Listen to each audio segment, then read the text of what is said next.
देखिए, हर वर्ष जन्मदिन आता है और हर वर्ष नई उम्मीदें जन्मदिन के साथ और नई कमिटमेंट जन्मदिन के अनुसार हम करते हैं। निश्चित तौर पर हमारा एक सपना है कि 2027 में हिमाचल आत्मनिर्भर बने और 2032 में हिमाचल प्रदेश हिंदुस्तान का सबसे समृद्धशाली और अमीर राज्य बने। हमारी सरकार जन्मदिन के अवसर पर भी इस दिशा में आगे बढ़ रही है।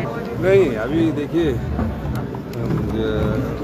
बालिका आश्रम में मुख्यमंत्री बनने के बाद जो एक परंपरा होती है कि सचिवालय में जाना था, मैंने उस परंपरा को तोड़ा, बालिका आश्रम गया। आज भी मैं 2 बजे भी बालिका आश्रम जाऊंगा और एक NSCI ने ब्लड डोनेशन का कैंप लगाया हुआ है, हमीरपुर में भी लगाया हुआ है। तो मैं सभी उन जो रक्तदान इस समय युवा कर रहे हैं, मैं उनका बहुत बहुत बधाई देता हूं कि आपके खून की एक खून से उन मरीजों का जिनको खून की जरूरत होती है उनका इलाज हो ना। मेरे तो 28 तारीख से राहत पर ही है। 28 तारीख को बजट पास हो गया ना, जो आम आदमी के हित में बजट था, जिसमें विधवाओं के बच्चों को 27 साल की उम्र तक पूरी पढ़ाई का खर्चा सरकार उठाएगी। पहले बजट में अनाथ बच्चों की पढ़ाई का पूरा खर्चा सरकार उठाएगी और 70 साल से ऊपर के जो बुजुर्ग हैं उनको हमने फ्री इलाज की सुविधा दी है और मनरेगा की दिहाड़ी 60 रुपये बढ़ाई है।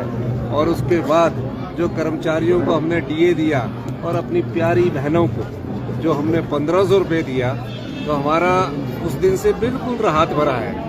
और बाकी तो चुनौतियां मेरी राजनीतिक जीवन में बहुत रही है। अभी आपदा की चुनौती थी, राजनीतिक चुनौती है और हमारे अध्यक्ष महोदय हमारे पास खड़े हैं। तो जो कानून के दायरे में होता है, हम उस चुनौती का कानून के दायरे में संविधान के नियमों के अनुसार करें। देखिए, कल कोऑर्डिनेशन कमेटी की हमारी शुक्ला जी ने चंडीगढ़ में बैठक बुलाई है और मैं कह सकता हूँ कि निश्चित तौर पर हमारी जो सरकार की 15 महीने की परफॉर्मेंस रही है, जिसमें समाज के सभी वर्गों का, क्योंकि अभी पत्रकार बंधुओं का भी आने वाले समय में करेंगे, उनका भी विचार हमारे दिमाग में है, लेकिन आने वाले समय में सभी का, हिमाचल प्रदेश की 75 लाख की जनसंख्या का हम लोग इस जन्मदिन के अवसर पर उनका ख्याल रखेंगे। और जो हमने ईमानदारी से, पारदर्शिता से अपनी सरकार बनाई और 2200 करोड़ रुपये का राजस्व अर्जित किया, वो हमने जनता में बांटा है। और एक और मैं चीज़ बताऊँ, पिछली सरकार की भारतीय जनता पार्टी की, जयराम सरकार की जो कमियां थी, चाहे वो SMC टीचर को लेकर थी, कंप्यूटर टीचर को लेकर थी, और भर्तियाँ ही नहीं होती थी। 6500 भर्तियाँ हम शिक्षा विभाग में कर रहे हैं, 22,000 भर्तियाँ एक साल में कर रहे हैं। ये सब हमने आप लोगों के सहयोग से, अपने मंत्रिमंडल और विधायकों के सहयोग से, जनता के आशीर्वाद से हमने 2 साल में जब हमने अपनी जनता को वो राजस्व को बांटा है। और मैं विपक्ष को भी सलाह दूंगा कि वो ये हिमाचल प्रदेश में लोकतंत्र जिंदा रहना चाहिए। लोकतंत्र की हत्या मत करो, खरीद फरोख्त की हत्या मत करो। और जो बेचारे 1 महीने से बाहर गए हैं, 9 विधायक, वो आराम से रहे अपने और आराम से आए। अब अपना ईमान तो वो बेच चुके हैं, अब जनता के बीच जाए और जो चुनौती हमारे को 1 जून को मिलेगी, उस चुनौती का हम लोकतांत्रिक तरीके से जवाब देंगे। जब से मेरा जीवन 76 से संघर्ष और चुनौतीपूर्ण रहा, राजनीतिक चुनौतियां हमेशा रही है, लेकिन जिस प्रकार से जनता के वोट से जब वो जीत नहीं पाई भारतीय जनता पार्टी, वोट के दम से सत्ता हथियाने की जो कोशिश की है, वो बड़ी दुखद बात है। और इस समय मैं जन्मदिन के अवसर पर ऐसी बात पर ज़्यादा टिप्पणी नहीं करना चाहूँगा।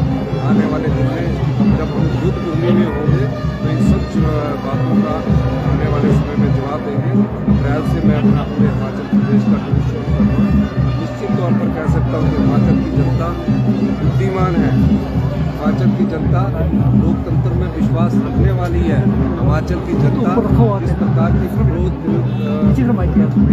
फरोख्त की राजनीति से छुटकारा भी दिलाने वाली है। और निश्चित तौर पर जो हिमाचल में आराम गैराम का कल्चर है, उसको भी हिमाचल की जनता 1 जून को सबक सिखाएगी।